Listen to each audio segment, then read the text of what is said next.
Well, let's jump into Obamacare, shall we? It's getting increasingly complicated, isn't it? Are you able to follow all this? I've been working on it a good part of the day.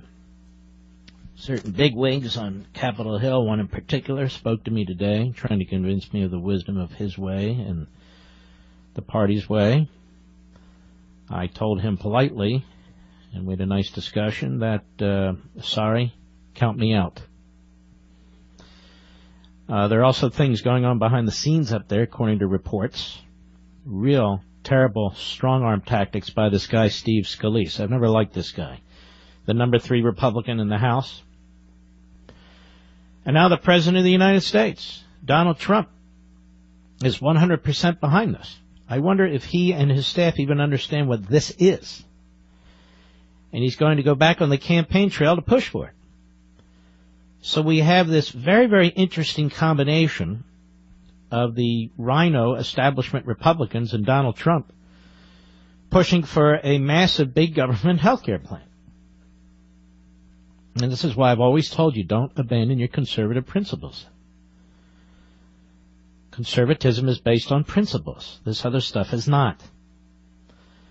I also said yesterday that it appears to me the Republican Party is no more a party in the sense of agreeing on basic principles than the Democrat Party, in the sense that the Democrat Party is a cobbling together of different constituency groups, but at least they have a relatively ubiquitous left-wing ideology. Republicans have a relatively ubiquitous conservative propaganda, but they don't really mean it. And so they're going to wrap this, as they have, in all kinds of talk about, federalism, and state authority, and choice. And, of course, yesterday, one of the leading advocates of this, I believe the chairman of the House Commerce Committee, he was out there saying, look what we've done. And then he lists 3 or 4 major pillars of Obamacare that they're not going to touch, or they're going to touch in a way that won't harm them, quote unquote.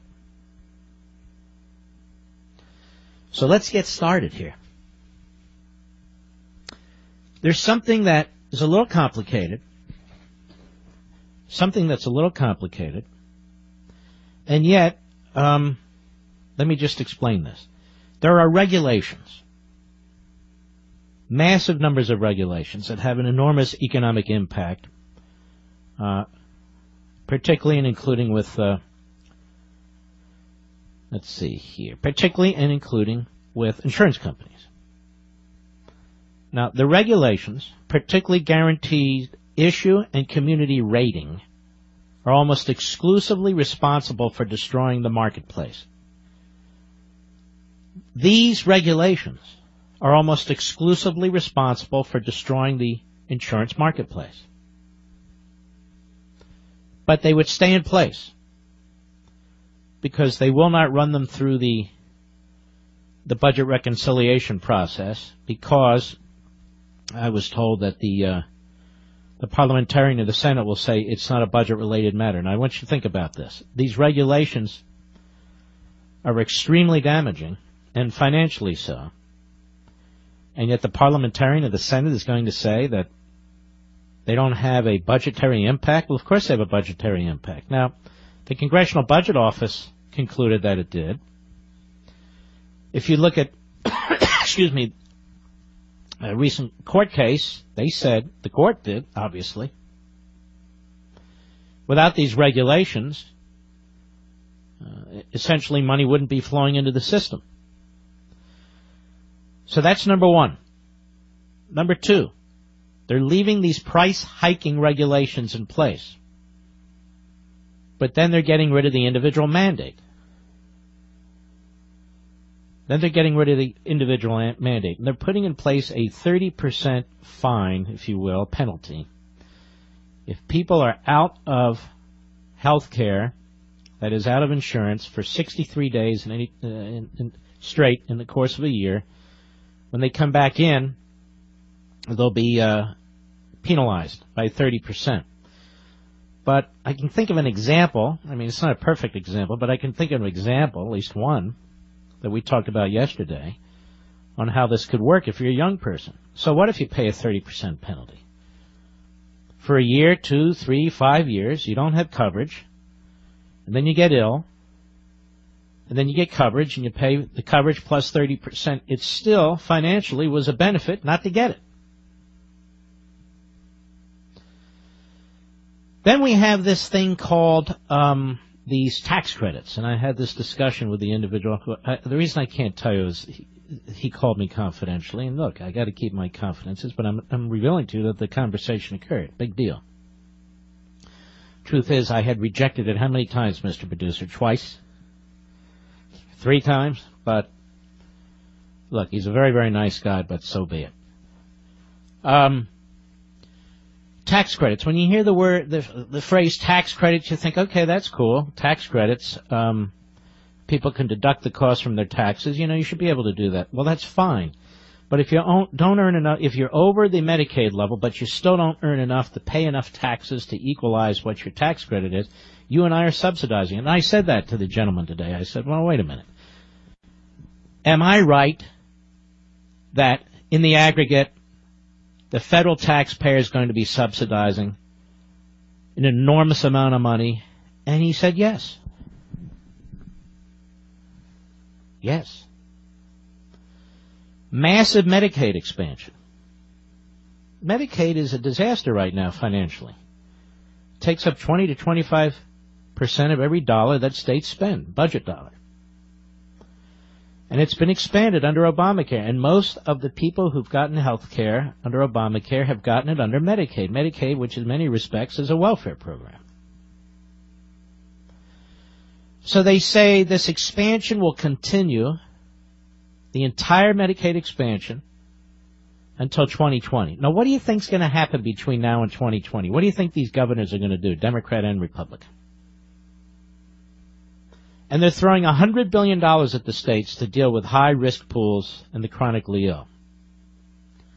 Now, that won't be enough money, so they're going to be creating another area of spending by the federal government.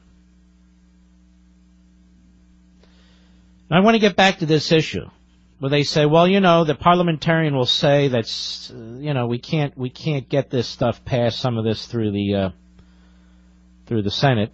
You have sites like the conservative nut house, they eat this stuff and they throw it back up as if it's fact. Look, since the Congressional Budget Office and the courts made clear the regulations are the linchpin to raising prices and needing subsidies, how is the repeal of these regulations not a budgetary effect? And if we can't get rid of them, plus do other good things like cross state lines and so forth because of a parliamentarian, how will we ever get this into the second phase? They're talking about phase 2. So they want you to know there's a phase 2 and maybe a phase 3. Let's get this done, right? Let's get this done. And then there'll be a phase 2, and we'll look at the regulations and so forth. Well, if the parliamentarian is the problem, how will phase 2 fix that? Phase 2 won't fix that. Now let's get back to these subsidies, tax credit subsidies.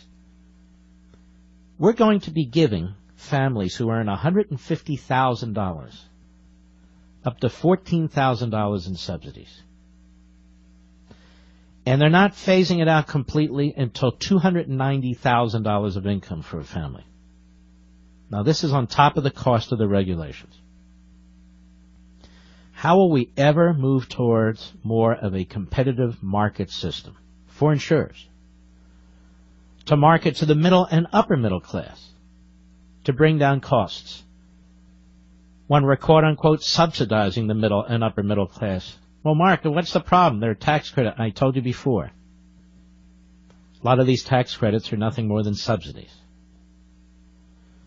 We're subsidizing the poor and the elderly with over $1 trillion in spending. Are we prepared to cover the entire middle class with market distortions? These guys are headed into very deep waters, ladies and gentlemen. Very, very deep waters. Now, they're very clever on how I was spun and so forth and so on, but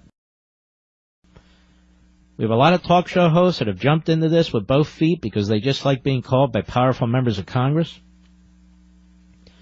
Other people for whom this is just too confounding. It's very complicated. That's another problem. And I'll tell you what I said to the gentleman. It couldn't have been nicer. I said, let's step back. We have Social Security on the ropes according to the trustees. We have Medicare on the ropes according to the trustees. Medicaid spending is way out of control. Obamacare is dying. What you guys are proposing are hundreds of billions of dollars new in subsidies. We have Ivanka Trump pushing her family leave subsidy program that you guys are going to have to deal with. They want to spend $1 trillion on infrastructure. $1 trillion. I said, this will be the most profligate, massive, overspending, debt-creating Congress and presidency in American history. If we don't draw the line somewhere. And he said, okay, but they're practical things. You know, I got to pull together, we got to govern, I said, but my life shouldn't be tied to you. My life shouldn't be tied to members of Congress. My life shouldn't be tied to Susan Collins and all the rest. The truth is that people who have pre-existing conditions, that people who truly can't afford health care can be covered through various kinds of welfare programs or direct payment programs and so forth. But there are hundreds of millions of people in this country. Hundreds of millions of people in this country who are being dragged down or smothered by this process. Why shouldn't I be able to choose whatever I want? Period.